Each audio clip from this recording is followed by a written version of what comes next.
Hola, una de las principales preguntas que me soléis hacer es cómo sabemos si un queso está en buenas condiciones para consumirlo o no. Como sabéis, y no me cansaré nunca de repetirlo, el queso es un organismo vivo que va evolucionando con el tiempo. Por lo tanto, para saber si un queso se ha puesto malo o no, debemos conocer nosotros mismos cuál era el punto de origen. Por lo tanto, lo primero que tenemos que saber es cómo estaba el queso cuando lo hemos realizado, cuando lo hemos puesto a madurar o cuando lo hemos adquirido. Con esto veremos si durante el tiempo que hemos mantenido el queso con nosotros ha estado en las mejores condiciones para continuar evolucionando o, por otro lado, se ha puesto malo. ¿Qué cosas debemos conocer? Cuando compremos un queso o realicemos un queso, tenemos que tener claro cuál es su olor y cuál es su textura, así como es el color de su corteza y cómo se presenta en cuanto a su forma. Una vez pasado el tiempo y nos encontramos otra vez con el queso y que a lo mejor lo hemos dejado olvidado, tenemos que reconocer cómo ha cambiado. ¿Qué cosas nos pueden poner en alerta? Primero, el olor. Evidentemente sabéis que los quesos, según van evolucionando, van cogiendo un olor más fuerte. Es cierto que algunos de los quesos incluso pueden tener un olor casi pútrido, pero estos son para quesos que en un principio tenían ya mohos o eran quesos que tenían levaduras en su superficie. Por lo tanto, cuando nosotros los adquirimos o cuando nosotros lo hemos madurado, estos quesos ya tenían un olor fuerte. Entonces podremos saber si es un incremento de ese olor fuerte, de ese aroma ya fuerte, o es que ha aparecido nuevo. Si ha aparecido nuevo, podemos o debemos descartar el queso. Si es que este queso se ha concentrado más, lo que tenemos que hacer es pensar que el queso simplemente ha evolucionado. Lo que sí yo os aconsejo en quesos que son muy fuertes, tomar pequeñas cantidades de ellos, porque sí es cierto que se producen durante esa evolución aminas de tipo biógeno que le dan precisamente ese olor fuerte y pueden ser a lo mejor un poco molestas para nuestro organismo. En el caso de apariciones en la corteza, tendríamos que tener claro también cómo era la corteza cuando nosotros adquirimos o realizamos o maduramos ese queso. Si después de un tiempo no hemos vuelto a verle, lo que tenemos que tratar de recordar cómo era la corteza en ese momento.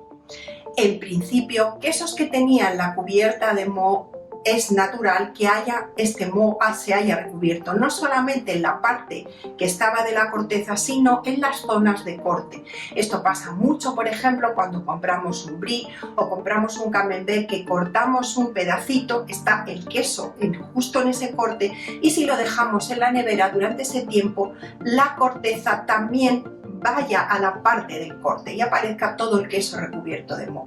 No sucede nada, es normal, es una evolución normal, pero sí tenemos que conocerlo. Además, sabéis que en los quesos que tienen moho, la textura suele volverse muchísimo más blanda. ¿Por qué? Porque los mohos sacan unas enzimas proteolíticas que lo que hacen es cortar las proteínas del queso y ponerlos más blandos. Por lo tanto, esto lo consideraríamos algo normal.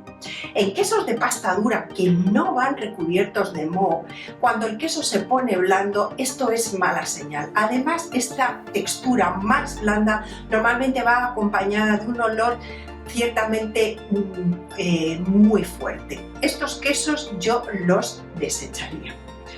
Lo mismo cuando vemos estas cubiertas de quesos que están con mohos con el pelo muy largo.